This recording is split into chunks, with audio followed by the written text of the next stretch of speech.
என்னை மனிதனாக மாற்று ஞான வள்ளலே.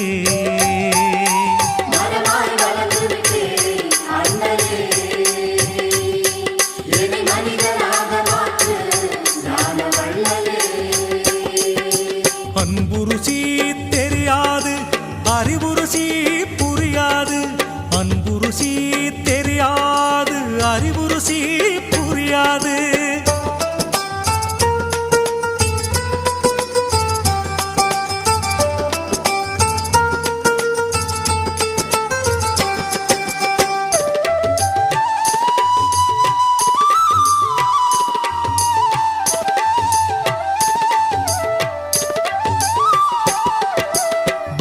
ரசம் தெரியாது பரவசமும் புரியாது, சக்தி தெரிந்தாலும் சரணாகதி கிடையாது.